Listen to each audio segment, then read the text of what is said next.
Hello guys, welcome to our channel. இன்றைக்கி நம்ம சேனலில் நாட்டு மீன் குழம்பு எப்படி வைக்கிறதுன்னுட்டு பார்த்துடலாம். வாங்க வீடியோக்குள்ளே போயிடலாம். நாட்டு மீன் வந்து அம்மா ஊர்லேருந்து வரும்போதே வாங்கிட்டு வந்திருந்தாங்க.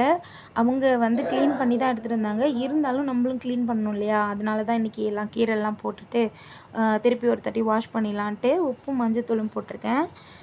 வாங்க இதை நல்லா வாஷ் பண்ணி எடுத்துக்கலாம்.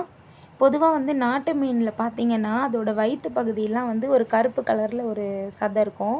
அந்த தோலை வந்து நீங்கள் எடுத்துட்டு அதை சமைச்சி சாப்பிட்டா தான் நல்லாயிருக்கும். ஏன்னா வந்து அப்படி இல்லைன்னா அந்த நம்ம சமைச்சி சாப்பிடும்போது ஓவரால் அந்த வயிறு ஃபுல்லுமே கசப்பாக இருக்கும். ஸோ வந்து அதை நல்லா வாஷ் பண்ணி நல்லா எடுத்துக்கலாம். இன்றைக்கி இந்த கெண்டை தலை எல்லாத்தையும் போட்டு நான் குழம்பு வைக்க போகிறேன். நெக்ஸ்ட்டு கெண்டையோட உடம்பையும் பப்பை மீனும் எக்ஸ்ட்ரா வாங்கிட்டு வந்திருக்காங்க. அந்த ஃபிஷ்ஷஸ் எல்லாத்தையும் சேர்த்து நல்லா ஃப்ரை பண்ண போகிறேன். இன்றைக்கி இதுக்கு தேவையான மசாலா அரைச்சிக்கலாம். ஃபிஷ் எல்லாத்தையும் நல்லா வாஷ் பண்ணி எடுத்தாச்சு.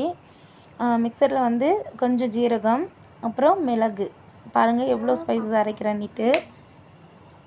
இது வந்து ஏன் இவ்வளோ அரைக்கிறேன்னு கேட்டிங்கன்னா வறுவலுக்கும் ப்ளஸ் குழம்புக்கும் சேர்த்து யூஸ் பண்ண போகிறோம். ஸோ அதனால் வந்து கொஞ்சம் எக்ஸ்ட்ரா அரைச்சிக்கலாம். அதை நல்லா கிரைண்ட் பண்ணிவிட்டு பொடியானதுக்கு பிறகு இது கூட கொஞ்சமாக பூண்டு பல்லும் சேர்த்து நம்ம ரெடி பண்ணி வச்சுக்கலாம். குழம்புக்கு தேவையான அளவுக்கு புளியை நல்லா ஊற வச்சு எடுத்துக்கலாம்.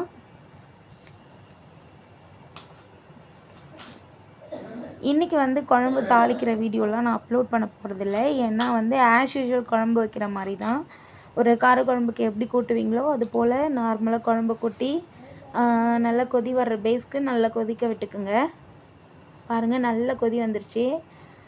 இந்த டைமில் வந்து நம்ம க்ளீன் பண்ணி எடுத்து வச்சுருக்கலையா அந்த தலை எல்லாத்தையும் இதில் போட்டுடலாம். எல்லா தலையும் நாம் வந்து இந்த குழம்புல ஆட் பண்ணிக்கலாம். வறுக்கிற வீடியோவை வந்து நெக்ஸ்ட் வீடியோவை அப்லோட் பண்ணுறேன். ஒரே வீடியோவாக இருந்ததுன்னா லென்த்தாக இருக்கும். அதான் இன்றைக்கி வந்து இதில் வந்து பெரிய பெரிய செனையெல்லாம் இருந்துச்சு. அதையும் நம்ம இதில் போட்டுக்கலாம். நெக்ஸ்ட்டு இது என்னென்னு பார்த்தீங்கன்னா குண்டிக்கான்னு சொல்லுவாங்க. அதையும் இதில் நம்ம சேர்த்துக்கலாம். இது வந்து ரொம்ப டேஸ்டியாக இருக்கும். இதை நல்லா கிளறி விட்டுட்டு நல்லா கொதி வர்ற வரைக்கும் மூடி போடாமல் கூட நம்ம கொதிக்க விட்டுக்கலாம்.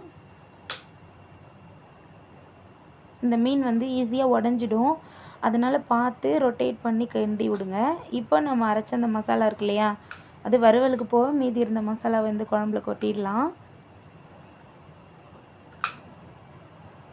இப்போ நம்ம போட்ட மசாலா வந்து அந்த குழம்போடு வந்து நல்லா மிக்ஸ் ஆகி நல்லா வாசனை வரும்.